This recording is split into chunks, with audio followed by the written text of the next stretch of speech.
is up, you guys? It's your girl Tam, and welcome back to another episode of Talking Up with Tam. We have an amazing guest on today. I'm going to let her tell us all about everything that she is, but I know her as a wife, as a devoted mother, as Miss Wheelchair Michigan 2024, and first runner up to Miss Wheelchair America 2025. She's an advocate. She is a powerhouse. And so I want to welcome you, Shanta Favors. Thank you, Tam. Thank you. How are you today? I am so good. I am so glad that you had the opportunity to be with us on today. Before we jump into things, if you have not already subscribed, hit all the buttons and all of those things, I'm going to suggest that you do that so that you don't miss out on conversations like this, because we have some amazing guests to come. I really want to hear your journey to just advocacy, and then why Miss Wheelchair Michigan. I know it's probably cliche because you probably do a million interviews and they ask you that same question, but just drop it for the viewers for Talking It Up with Tam about how you ended up an advocate and what led you to Miss Wheelchair Michigan. Awesome. Well, again, I am Shanta Favors.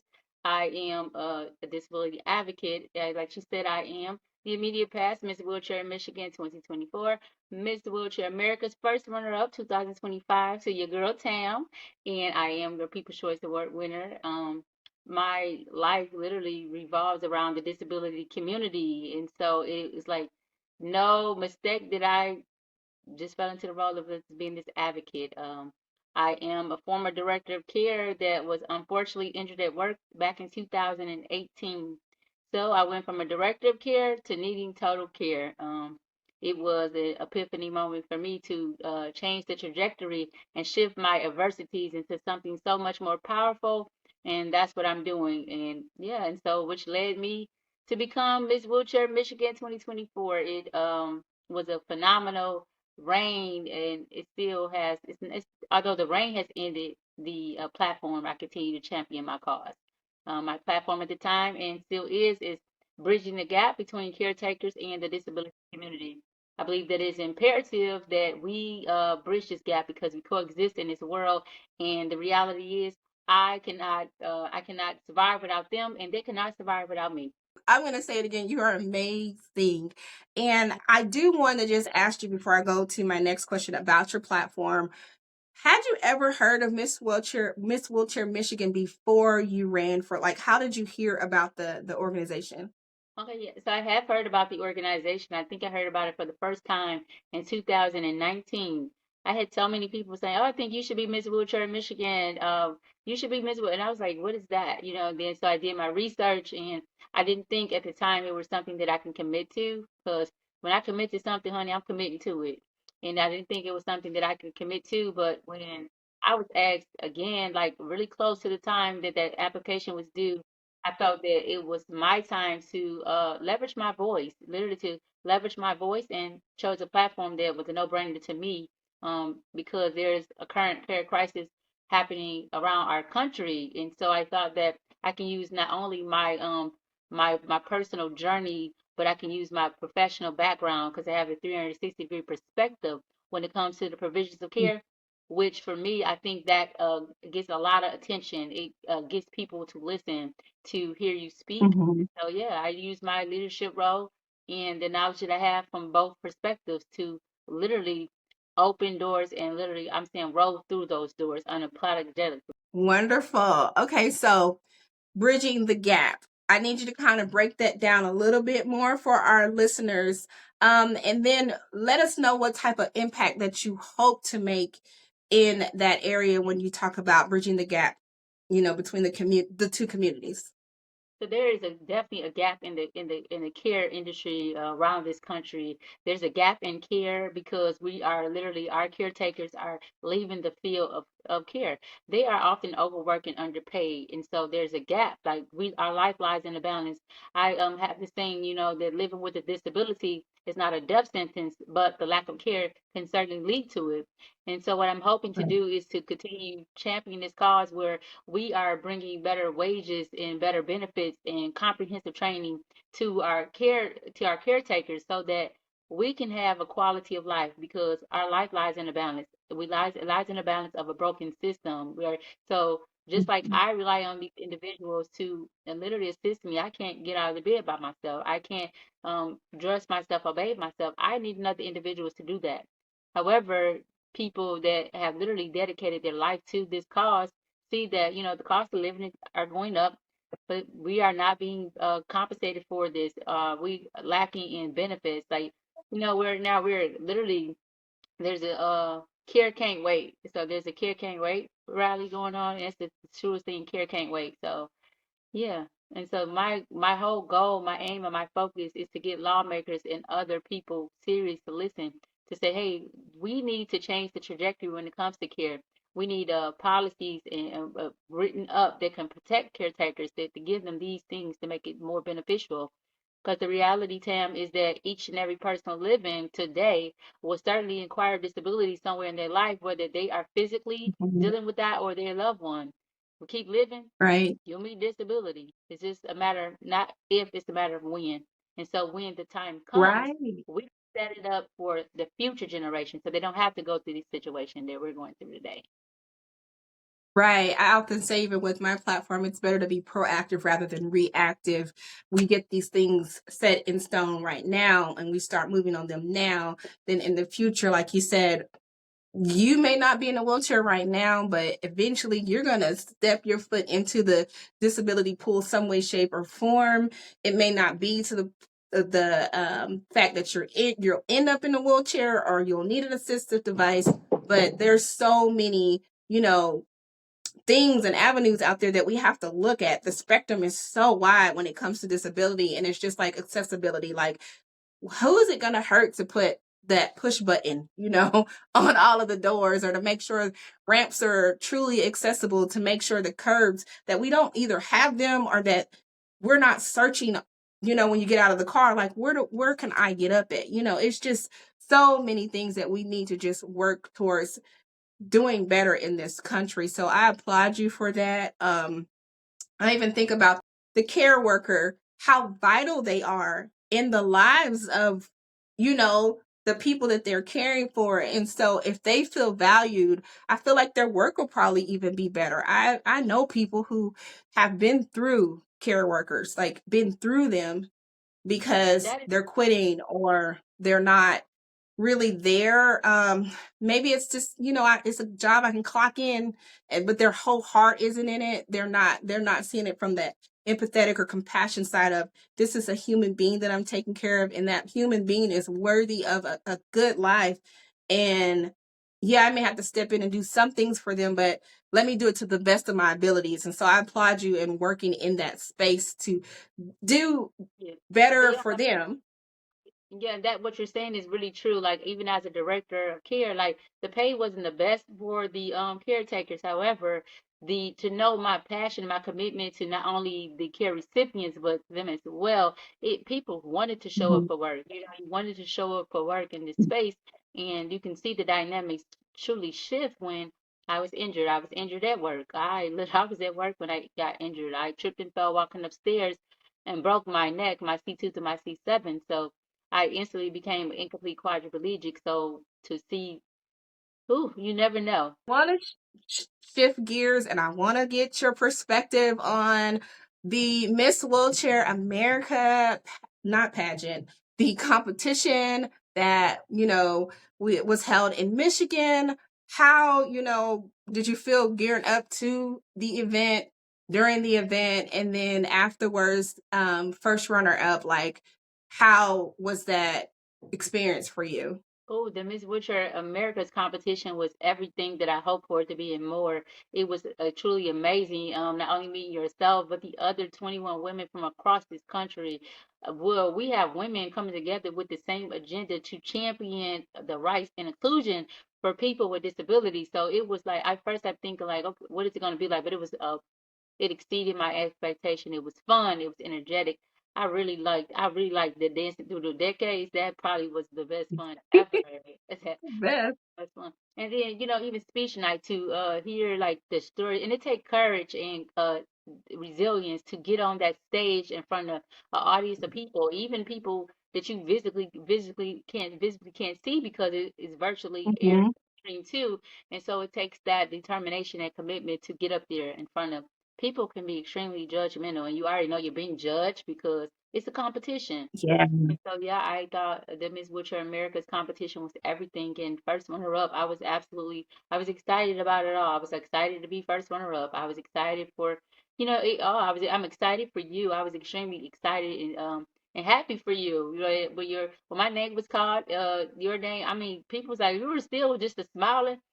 Absolutely, I was still smiling. It was like everything for me to see, any one of us win was a win for all. Win for one was a win for all. So I champion your cause, Yeah. I champion your cause too with everything in me because it's the question, am I going to fit? It's the question that many, if not all of us, ask ourselves every day and every time we go into the establishment. Am I going to fit? Am I Right. going to have space, or am I going to be do ever do this? So that is a real question that millions of individuals around this world ask themselves every day. Am I going to fit? So I champion your cause. Right. Yeah. Thank you. And you have been like supportive even before we got to nationals, just the whole like leading up to nationals and the beauty of like sisterhood and like it didn't feel like a competition as far as amongst the girls. Backstage, back in the rooms, however people felt, they felt. But like when we came together, like the scavenger hunt, the dancing through the decades, just coming and eating together and just kind of laughing or just sharing, like those were some of the best conversations. It is an amazing organization. So there's going to be countless listeners wondering what's your girl Tam talking about? What is Miss Wheelchair America? They are going to be wondering. And Right. so I encourage them to literally look it up for themselves. And if they have an individual in their life that's 21 years of age or older in the wheelchair that uses the wheelchair for mobility issues in the community and you are a powerhouse or advocate, believe in something, to give yourself an opportunity and a chance to make a difference. What is life looking like now after, nationals? Oh, it has opened up many doors for me. So not only did I come first runner up or win the People's Choice Award, but I did win the Most Outstanding Speech Award, which that is in itself, that's an accolade that's truly that's a big accolade and one I really appreciate. And so that itself has opened up many doors. And people like that speech, how can I come and get you to speak before my children of this organization? It has literally been a beacon of hope for me. Literally, just my platform itself, like with or without a first one up. I think my platform itself and my passion and commitment to the care crisis itself. When I speak with authority. I speak with full commitment to give something my all. And so for that in itself, it has literally opened doors up for me in ways that I'd never seen coming. I think you should do a speech training session for the next set of the class of 2026 because because not everybody has that.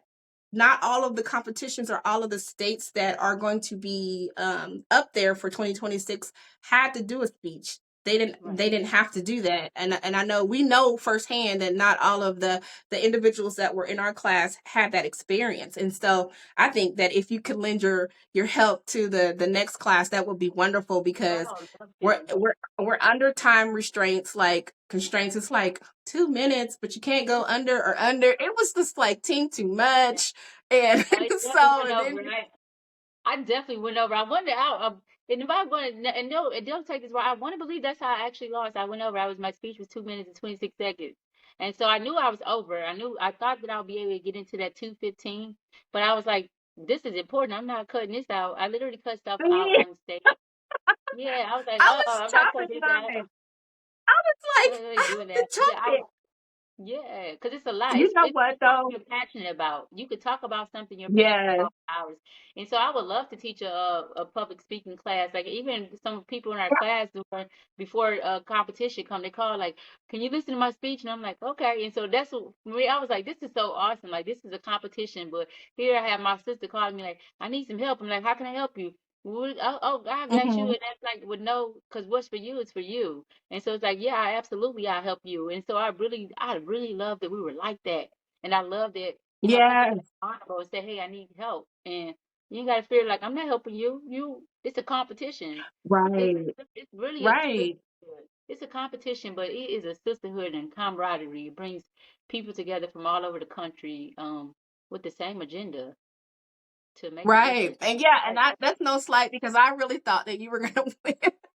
yeah, and I you was know what? just I like, ain't and gonna then lie. when Like, you did your speech, when you yeah. did your speech, were you were after me, right? Yes, because we went in Yeah, I know. like I state was before alphabetical you. You order. can't just come. Yeah, You because yours, were you? I was before you. Yep, I went right after Marcatia. Because you are K and I'm an M. Okay. Yeah, yep, So then that was the next day when we went the opposite way. Either yeah. way, I was like, I oh, kind of felt bad. I was like, you know what? I was like, I felt people was like, come, even as the everybody was like, oh my God, you really nailed that. Even the people they said, oh, we know you're gonna win. And I'm like, I had mhm, one literally sit down and tell me what she want me to do. Like one of our rules is like, listen, I know you're gonna win. This is what I would like for you to do. And I'm like, oh, okay. I'm like, but if I don't win, I'll still try to champion. They're like, if you don't win, I was like, you never know what the other person did, like outside of that speech, And then I went over the speech yeah, about 26 seconds, but literally, well, 8 because we had a 15-second grace period. So yeah, but I went over it. yeah. It was still okay though. Yeah, but I was like, I was so excited. And I'm looking at you and you looking at, I'm looking like you won. You looking like I'm looking like she don't know she won. Girl, because like I said, when I first met you and I first got to talk to you, and then we were started following each other on social media and stuff, and I'm like, oh, this girl got it together, like yeah. And so I went up there in the with the just the mindset of just do a good job, just to be a good representative of your state, represent the Lord, just do the best that you can do. Although it was still so nerve wracking, and like I said, I was choppy. If I was smart, I would have stuck with the speech that I had in Kansas and just roll with that. I think it might have been a little bit too short, but No, I watched I your. just I watched kept your trying to. competition. I think your speech for nationals was better than your speech for state. I actually watched It, anybody. I did. I went to watch the people that did theirs. For state, I watched everybody had one like on YouTube that I could see it. I did watch it, and I think mhm. that because the one girl was reading her paper, she had a good platform too. But I read yours, and I think your national speech. I think you did just what you were supposed to do, and you are in your position for a reason. I think you did what you were supposed to do. Yeah, I think. maybe one day I'll do the speech the way that I wrote it, but because I had to, when my husband tapped my shoulder, I was like, oh, we got to wrap it Yeah. up, girl. We got to wrap it up. Yeah, I was like, that was But probably the most. I think that was the most nerve-wracking part. Like that 2 minute. Why you gotta be 2 minutes? Why not like 3 minutes would have been great. But I'm just saying, yeah, just the even number, yeah, just like because you couldn't go yeah, under a minute and some odd seconds, but then it was like 2 minutes. But then if you get to 15, and it was like they start deducting, and it's like yeah. you're right. What about just 2:30 or 2 or 3? That's what You happened. know, That's what happened to me. I think I spent 25% of my points. That's what happened. I went 2 minutes. Shelly was like, yeah, you went over this speed. I said, yeah, but I mean, it's I didn't okay. even know. But Yeah, I I went over. mean, you did amazing. You did, Yeah, you. and it was like you spoke with so much authority and confidence, and it's just like you were able to engage with the room. And I think that's what a lot of people can learn if you were to go and help these new title holders, or even the those of us that are still holding titles, because some people just are not public speakers. I I would think a love lot of my to. You know how they had like the different workshops for us for Miss Wheelchair America competition you need to 2025. do one of Love to those. go. I would love to go speak to them before speech night, literally to just encourage, because a lot of people never been involved in public speaking. I have Exactly. one of my degrees is in communication, so it's like this is something that I'm not new to. I'm not new to speaking. Yeah. like one of my if I could speak before people all day, I would. It comes naturally, and so I would love to. See, and I think the church just helped me. I'd be having and the church, they'll just abruptly, like, especially with being a pastor's wife now, they'd be like, we want to hear from Lady Tam. And it's like, I did not come here to say anything, but it's like sometimes you can't help it, and so you just gotta go before the people. But yeah, I think that that should be something that we need to contact. I'll tell Mary, be like, look, she won that award for a reason. She needs to help, and because like we said before, not every lady has a full like program to where they had to even do like a speech or figure all of that out. I think it would just help tremendously.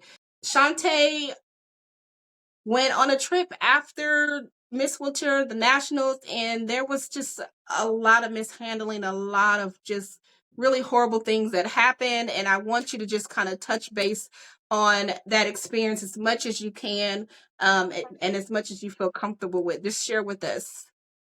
So, September, I traveled September the 6th through the 8th of 2024. I went to Memphis, Tennessee, well, Horn Lake, Mississippi, but I flew into Memphis, Tennessee to be one of my dearest best friends. She and her husband was having their love child, and so they were having a baby shower. It was 2 weeks after Nationals. I went and when I went there on the 6th of September, I had a pretty good, flight. When it was time to board the airplane on September the 8th to come back home, the aircraft that I was on, because I am a woman that uses a wheelchair, I require, and I do not have use of my legs. I am paralyzed from the waist down. So I have to use the aisle chair. For you all that don't know what an aisle chair is, it is a chair that they use to board and deplane you from the aircraft. It is I call it like a half of a seat. Yesterday someone described it as a Hannibal Lecter seat. Okay, so we are using these aisle chairs to get on. So boarding this aircraft, particular aircraft, it was a challenge. So my husband decides to carry me to my seat. I was sitting in the fifth seat, getting off the aircraft, and it was time to deplane. I made a decision. I am a disability advocate, and it will be amiss to me. I was the reigning Miss Wheelchair Michigan 2024, and I will be amiss had I not used it as a teachable moment. So I made the Mhm. conscious decision to have my husband record. I informed them who I was and that I had severe spasticity, and that this was going to be recorded for training purposes. The whole thought process, well, they would see how these planes are not designed with us in mind. They are extremely narrow. The armrest did not lift up, it was stationary. So that's my thought process. They're going to see this. Well, because I did let them know that I couldn't assist in my own transfer, and I do have spasms, they did get two people to come and deplane me. There was one in the front and one in the back. They literally strapped me into the aisle chair. I recall them putting the seatbelt on that looked like the kind you put in a car. So it's the one to go in the car, Mhm. and Right. I'm laser focused now. I'm like, the plane is so narrow. I just really want to get off this plane, so I'm not really paying attention. And my husband is in the front of the plane, and so remember it's recorded. So we get to the fourth or Mhm. the third seat because I'm sitting in the fifth seat, and they drop me out of the aisle chair. During that Mhm. video, you could hear one of them saying, "This seatbelt is broken, but we should be okay." And so we're not okay. Yeah, we were not okay. That literally almost cost me my life. It literally almost cost me my life. I ended up in the hospital for 66 days. As you know, I was on life support one time. I was in the ICU 4 times. There were several rapid responses. I remember, so this enjoyable trip turned into a nightmare for me, and it literally turned Right. into fight of my life where I was having conversations about what I want to be buried in. I really didn't think I would make it out of the hospital. I had a Baffican pump that, in fact, was the catheter to the pump. If you're not familiar with a Baffican pump, there's a pump that sends medicine to your spinal column when you have severe spasticities that the oral Baffican failed. And so that pump, the catheter to that pump was damaged. Originally, they didn't think it was the pump because it wasn't alarming, but it was the catheter itself. Mhm. And with a CSF leak, the cerebral spinal fluid leak, and I tell you, so many of us fear flying. When we fear flying, most of the time it's because of our mobility devices. These are devices that Right. we count on. Yeah, like you had to go without. You were like in a whole nother state in a chair. You can replace a chair. Just you cannot just replace a chair. A loaner chair is fine if they have Mhm. something to allow you, but these chairs are designed with And us they in mind. did. Yeah, Right. it's though your situation. My chair wouldn't fit you. and your chair wouldn't fit me, and so now you're at the mercy. Right. So it becomes an inconvenience, and I think that's a lot of times what we fear. However, this literally almost cost me my life, and what really did Right. something for me, I was like really, really silent. Like I'm like I informed, my will sisters. I'm letting you all know what's going on. But while in Hmm. hospital, I was informed by a nurse. She like, yeah, there was another girl in November.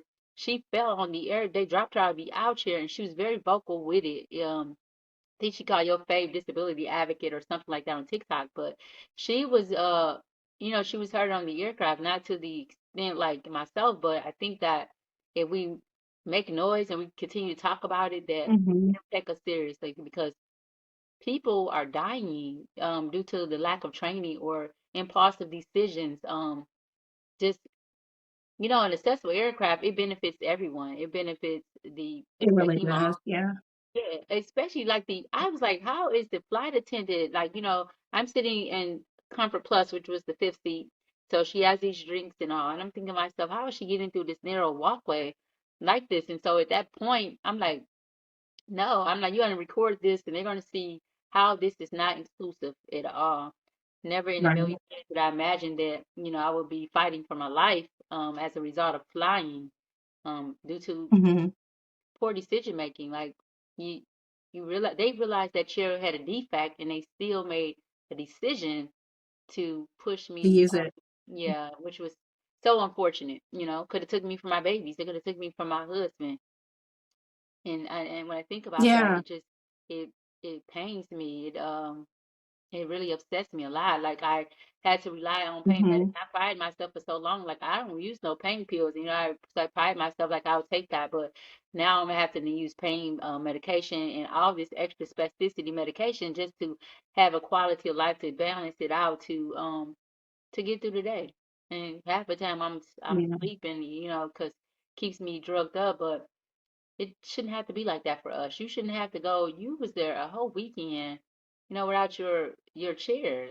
I mean, Yeah. we are A whole week and a half struggle. before they replaced it. Yeah. And you were in a Yeah. travel chair. You were And like in a traditional chair you could roll because I saw you in the travel chair, so you can't even push that no. yourself. You literally are at the mercy of So another just individual. imagine though, I told someone, I said, because they're like, oh, did you? Because I called my chair the Pink Panther, and they were like, was it that? And I said, no, but just imagine if it was, because this chair I spend all of my time in because I'm usually at home unless I have somewhere to go.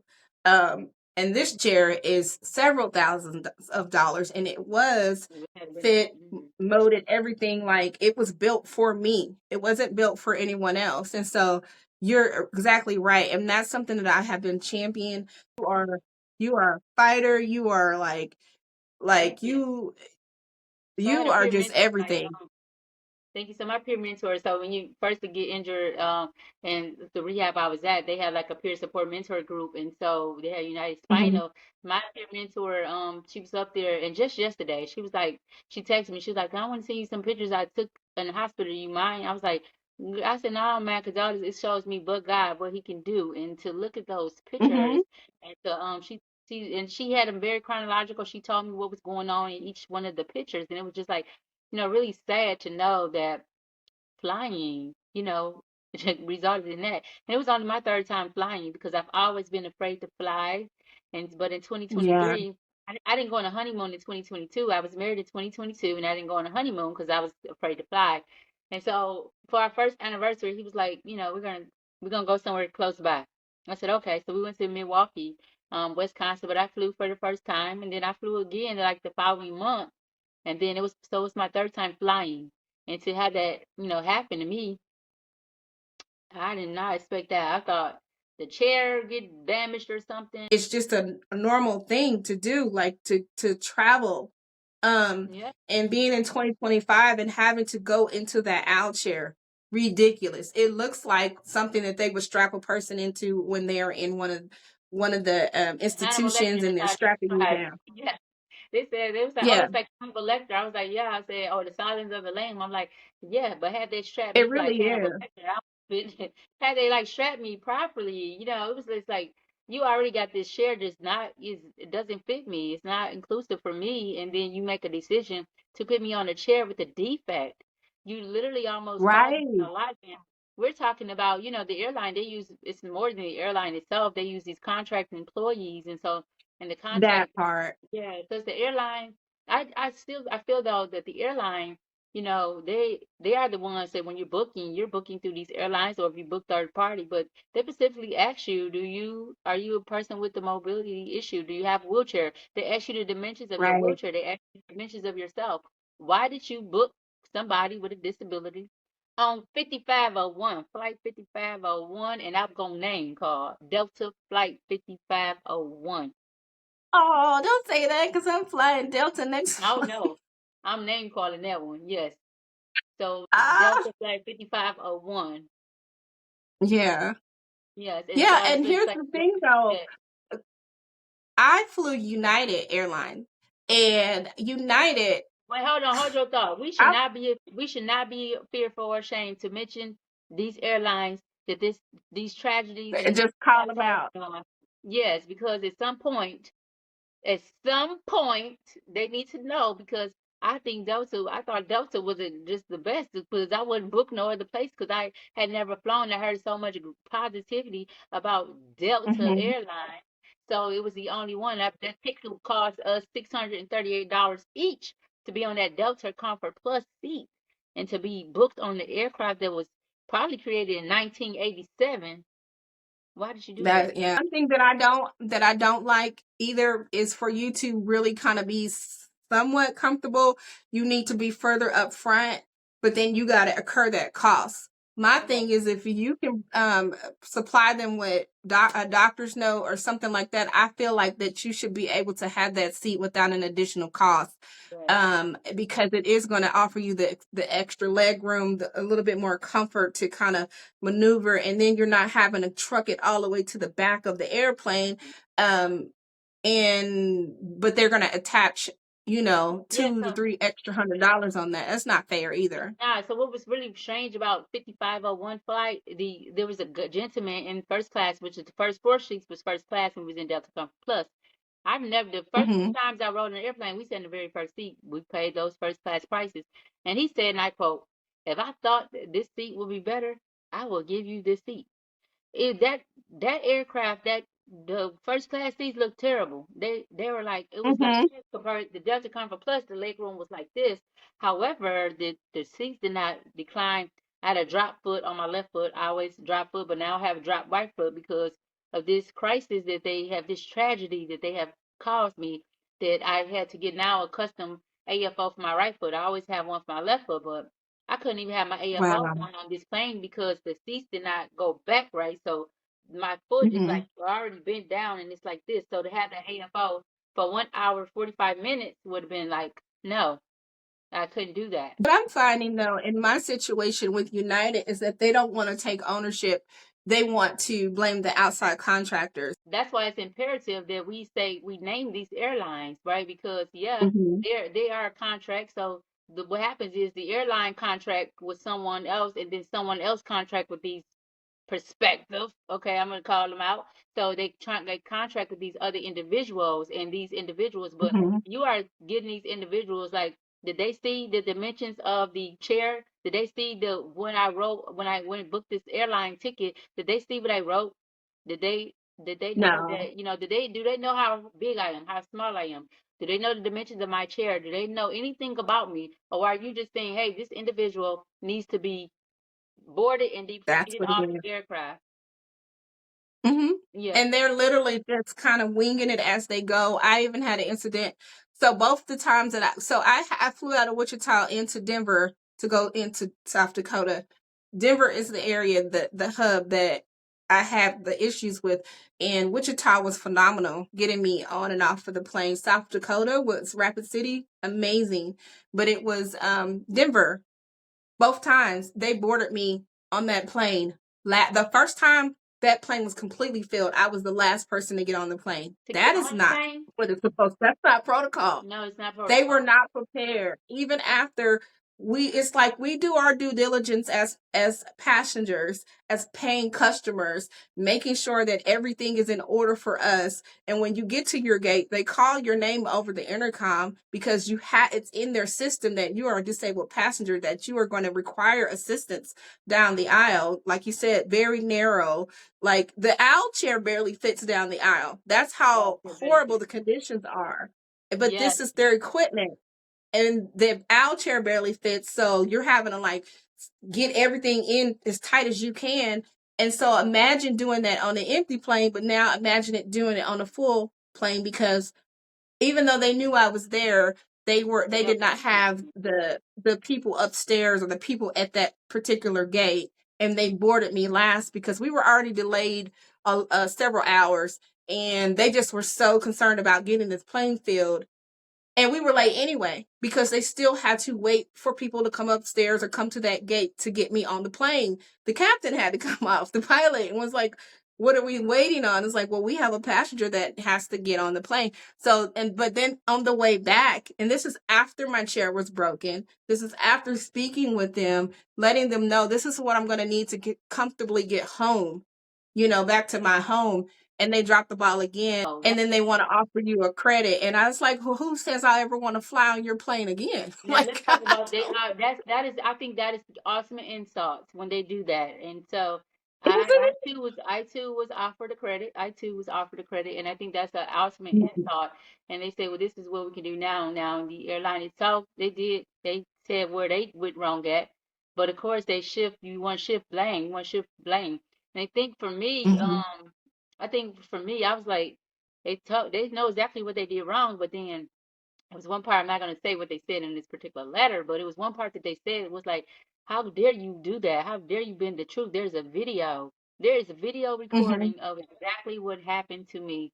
And that's crazy. The whole point of the whole video was to help me and help you all. It was like to help the airline to see how you can Right. make decisions to make it better.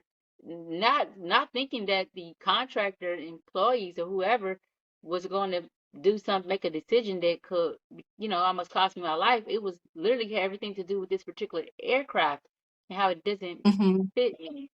And so your goes back to your question, am I going to fit? That was truly a Mm-hmm. question I asked myself when I saw that. They got me in this aisle chair, and I looked, I'm like, am I going to fit down this aisle in this aisle chair? I told my husband, I don't feel comfortable. He said, okay, I'm going to carry you. And he carried me to my seat. He shouldn't have to carry me to my seat. And it's like, as a You should disability have to. advocate, yeah, and as a Exactly. disability advocate in the reigning Miss Wheelchair Michigan 2024, I felt like, oh, this is a slap in the face if you do not stand up or roll up or sit for your people and make this into a teachable moment, showing them how Yeah. how terribly this lack in accessibility, how terrible this is for you and someone else. And so I felt it was imperative for me to show them this aircraft just doesn't fit. But I can't change your mind or make you. Well, how dare you continue on with the dog? Here's someone at the door. How dare you continue on with the broken out here? This seatbelt is broken, but we should be okay. What do you think? What policies that we probably could try to push? What could we do? What would you like to see happen to try to improve, some of these issues that we're seeing? I think first and foremost, there's a number of codes that they violated. The airline itself violated the FBA codes that they violated, and I Yeah. think that by violating some of these codes, these policies, I think they need to be rewritten. First of all, a lot of airlines was not included in the ADA. They don't have to be like compliant, if you will. Mm-hmm. They have to make it so that we have access, right? And so these out chairs are not truly giving us access, they're denying us. So exclusion, if you're not including us, you're excluding us. So I think that the first of all, there need to be better policies and procedures written for provisions when it comes to aircraft travel. The plane itself just wasn't no one with a disability should have been on that aircraft. So I think they should really pay attention when they're booking us. I think there needs to be provisions where we do need to be sitting in our seats. I think that the federal government needs to step in and make it so the aircrafts are accessible. They are accessible and inclusive. Mm-hmm. They are not. they are not accessible and inclusive. So I would like to for us to be able to stay in our own seats. I would like to, in the event that we cannot stay in our own seats, again, those first four seats, because what's the odds that you have like 4 or 5 people in a wheelchair, like unless you in some type of program where it's a group of you going. Right. But if it's not, and you can make it so that that individual that does rely on the outchair is able to sit in the first seat, I think they should be able to do. We should be able to do that without the extra cost. Without the extra cost. There needs to Right. but there must be policies and procedures, and I think that it is imperative to have someone, stakeholders like ourselves from the disability community, a part of the decisions. I think that they really need to hire someone, whether it's with the contractors, the companies that they're using, and the airline itself. But I think bi-monthly or something like that, they need to have these meetings and these trainings where we Trainings. are Yeah. teach. Yeah, you need to listen. Remember, everybody's not teachable, and so Mm-hmm. you're at that moment. I am the disabled individuals who have experience getting on and off these aircrafts in this aisle chair, and I am informing you, ma'am or sir, please pull me backwards. So, because just Mm-hmm. think, you could have a situation like myself, right? You could be someone with spasms, right? I'm not sure how MD works, but I'm sure MD has its own mind, and sometimes the body just goes differently.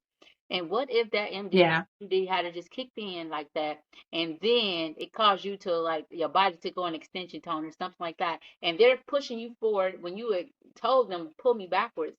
So I think that Mm-hmm. it is imperative to have to literally work together. And I think it's going to take federal intervention to really truly make a difference. There needs to be laws and provisions made to include us, not exclude us.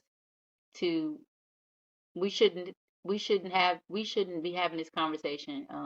You are Miss Wheelchair America 2025, and we're disability advocates, and we're here both Mm-hmm. talking about how we were hurt on an airplane. Whether I mean your even though it was your chair, that literally that hurt you emotionally and mentally. The mental anguish that they had to cause, like that's not a physical pain, Yeah. but mental and physical, because being in a chair that's not made for Yeah. you, it hurts. This is not going to be okay for me. You're not going to give me $150 Yeah, credit and say that this is okay because it's not okay. My well being, my mental health, my emotional health, my physical health is more than $150. And that's the thing, it's a credit. So that means that I can only use it for your airline. I am flying to LA soon and I am purposely going to Missouri, which is a hub. So it's a bigger airline, so I can go straight through from Kansas City to LA. Because the only way for me to get from my home in Wichita to LA is to go back through Denver. And it's like I have PTSD. I do not want to ever go back to exactly. that airport, and let alone get That on is so one of sad. United's planes. And that's what they don't understand. Yeah, that is That's so what, sad. Because I too have PTSD. yeah. Like you and I were talking about, I want to attend the event in June, and I'm not sure that I'll be able to because it's far from my home driving, and it's even on the train, and so it's like this last plane ride did something to me mentally and emotionally. But I think that Hmm. it's not only about the first thing people think about, oh, financial compensation, financial compensation. No, we want to make real change. We really want to make change. Yes, they should be definitely held financially responsible for the pain and the Hmm. suffering that they cause. Many of us, it's a whole lot of us with these same stories, and I really pray to God there's not many with a story like Yeah. mine. I really pray, I hope that by speaking up and speaking out that we bring greater attention and awareness to this crisis, because it is an air crisis. It is a air accessible crisis that literally yesterday Annie said she hadn't flown since 2007 because she's afraid that her chair or her body will be damaged. And so you limit a great number of people from experiencing Right. life, because experiences is everything. And I was like, I'm not gonna go there. Like, it just really does something to the mental. And I think that together Really we does. can literally it does something to the mental. But I think together we can literally change the conversations, but they must include us, and not for a short time where they come and speak, and then they leave it like Yeah. that. No, include us. Literally have someone from our community sit on those boards. Have someone from our community, when you were designing these chairs, I'm pretty sure there is someone in the disability community that was probably into design probably before their injury or even now that can be a great assist in making it so that these out chairs are are better, or even just the common sense to know that you don't place someone in a broken out chair. And so we want to make it so that individuals that may fear flying, there's someday that they could too can take an enjoyable flight without fear of their wheelchairs being damaged or without fear of their personal bodies being damaged. And so we can have part in that. We can have part in making a difference. And so that's what I want. But Yeah. they will be held accountable on every level possible. But for me, Yeah. that is truly it's imperative to truly make a difference. I want to hear what's next. What do you have on your agenda and how people can find you on social, website, whatever? Like, what do you have coming up and how can we get involved or connect with you? Okay, so I am so very March 4th I am going to speak with the state my state capital for development disabilities. Specifically, I'm going to be speaking about the care crisis again, how this care crisis is affecting many individuals, myself included. And so I'm going to talk about that. And then in April, I'm going to be speaking at a number of events, and the one I'm really excited about is speaking at the Olmsted, which is one of those. The Olmsted is the active, definitely protected care, and so I was supposed to speak for them September the 24th. 2024, of course, I was in a hospital, and thankfully that event was postponed. And so I am really Mhm. excited to be a part of that and share my message and my journey. And you can literally catch me on all platforms under Miss Wheelchair Michigan 2024. And I have just my husband and I, we founded and co-founded an organization called FAVE, which is Fortitude Advocacy Building Every Day. And the aim and the focus is to encourage individuals to keep going in the midst of adversities, no matter the pain, to just show them that there's a beautiful purpose and a journey that's waiting ahead, and it brings both the able-bodied and the differently able-bodied people together to truly make a difference and make change. I am literally just here, and I really want to. So, if you are an individual that is passionate about care crisis or literally this crisis in the air for individuals like us living with disability, or even for the future generation to come, I really encourage you to share your story and your journey. I am going to share mine too, and I'm excited. And I thank you for giving me this platform, and I thank you for what you're doing for our community. I champion your cause, and I just hope that this takes off to something even more incredible and outstanding, and more people we can reach people.